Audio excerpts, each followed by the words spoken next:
Hello, everybody. This is part two regarding my concerns for Mr. President Obama. Another issue that I have for him is regarding these mandates for the foreclosures industry bill that he tried to do and pass. And as far as I'm concerned, it's a piece of crap. And I say that with great conviction. Um, it just hurts to me in my heart. I'm seeing all these people in tents and homes for no reasons.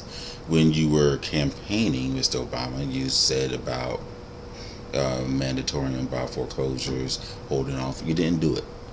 And what they should have been is like for 3 to 6 months, tell them, I'm sorry, we're going to stop foreclosures. Okay, maybe even a year. Now, I do admit you will have some people trying to scam and cheat the system. I apologize for that. Nothing we can do. But hold, put a stop. And you try to say, okay, we're going to help the banks out if you work with people. There are millions upon millions of complaints where people will call, they're not answering, whatever, or they say, oh, we'll help you out, but we're only going to give you 3 months and then we'll jack your thing back up, or we'll refinance, but you're going to have to pay this big fine and penalty first, or whatever. And people's mortgages went from 900 to 1200 and then jacked up to some astronomical number, and then we'll bring it down. Just wrong. Now, yes, a lot of people got homes foolishly that they shouldn't, but still, something should have been done, and you didn't require nor mandate the banks to work with people. Put more jobs in, have more phones available. It was a great opportunity. And honestly, why refinance? Just cut the prices back down to something where people could work with. Now, it did allow some people who were not able to get a home, prices came down for them, but homes should never even gotten that high in the first place. It was just really ridiculous. This issue regarding New Jersey, Virginia, and now Massachusetts, with these elections. Here's the God honest truth with New York and New Jersey. Minority and independent votes did not come out for this time for whatever reason. Virginia, maybe about a third amount of the people came out for voting for governor, and unfortunately, there are people who are not. I'm trying not to say the word, but the word I want to say is foolish and idiots. But I'm trying to be gentle. Call it for what it is. You see Obama, oh, okay, I'm gonna mark every fan to his side of the ticket, or Democrat, whatever. So yes, all these people won in traditional areas. But now when it came back out, people say, yes, I'm for Obama. I'm for change. I'm going to get involved. Whatever. But then I kept saying from the jump how truly, how much you're going to change. I got really sick and tired of these stories about, oh, so and so 70 something years old and you voted for the first time, yada yada yada. I'm sorry, but bull blank. You should have been in voting all this time. It's our fault that Bush got in. I'm sorry, I'm gonna call it what it is. Spade a spade. I'm sorry, it's a minority vote, especially African Americans' fault that Bush got in office.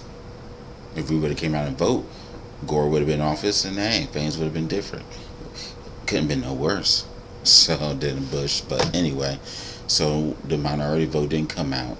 Same thing with New Jersey, didn't come out. Now Corzine and the crew were kind of wild and crazy. Hey, now with this thing, Coakley was not a good representative in the first place. She really didn't speak to the people. They just assumed that they were going to get the votes, and then while not campaigning, not getting the message out, not really running the political machine as they call it, you allowed homie build up momentum, and then he passed you. Election time, he said bye bye, and he won. And I'm sorry, he may be a good looking man to a lot of people and things like that, but something about that man I just do not trust. I haven't put my finger on it yet. But they just gotta do better with that, with the election process. So now you're gonna see a turnaround, and now the midterms coming around. What you going to do? And you just got to start listening to people more. Also, here's a topic that's really irritating me regarding Mr. Obama. You're punking out. I've said it many times. I know a lot of people feel it's evil and disrespectful, but Call it what it is. You're a punk. Yes, I said it. Mr. Obama is a punk. The reason being because, he's a nice man overall. He's a good husband, good father, but other than that, you're a punk. You're not standing up. Because all these things that happen during the elections and everything else, you have to stand up. Now, you can do it. I'm not saying come off as this angry black man syndrome that people want to stereotype you as. You can stand up and be intelligent and be smart about it without punking out and not doing what you need to do. Perfect example. During the election and even afterwards and even continuing, you have all these effigies. These are clearly things of racism. Racism is illegal. Okay? And if you do not stand up for it, people won't be allowed to say, oh, racism is okay. And honestly, in the 60s and 70s, early 70s and 50s, will we even put up with this mess? Why is so being lacked now? Too much of our culture now, especially African Americans, too laid back and saying, oh, whatever. We're not willing to fight the same way that we did back then to get us into this position. Now we got somewhere. Oh, too much of our culture laid back. All these newspaper articles. There was the one where they showed a picture of the presidents, and then the last one was a blank face with the eyes. You had the issue with the monkey in New York that got shot, and they said, oh, now we got to find somebody else to push health care. You had, what else? The Magic Negro song. There was another thing with Harry Reid. You got Limbaugh. Other stuff. You got to put a stop to it. Okay, and tell them, look, this would not be tolerated. Limbaugh needs to be off the air. He's just spreading hate and racism. That is against the law. Citing and writing racism. Come on now. With Harry Reid, he should be kicked off. And the reason why I say this is, yes, this man has a political record regarding standing up for minority vote, but minority issues and all that other stuff. Excuse me. But the thing about it is this: if you don't put a stop to it, again, people will say, hey, it's okay for him to say it, I'm going to say whatever. People on jobs do act like this. Now, I'm going to tell you, I'm 5'6", black male, what have you.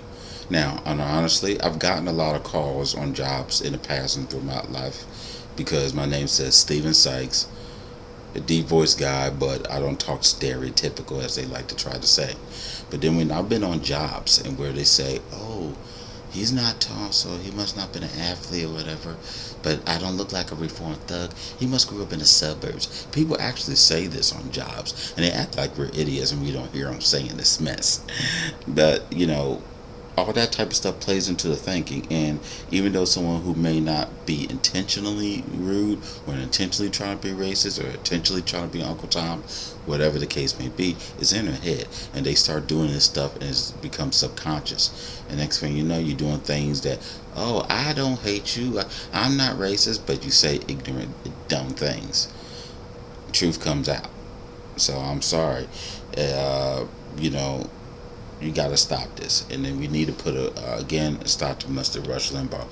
Stuff that he said regarding Haiti, stuff that he said about Obama back then. Now, I don't agree with everything with Obama, but that doesn't mean I hate the man, and that's what I'm trying to get people to understand. Look at the facts from top to bottom.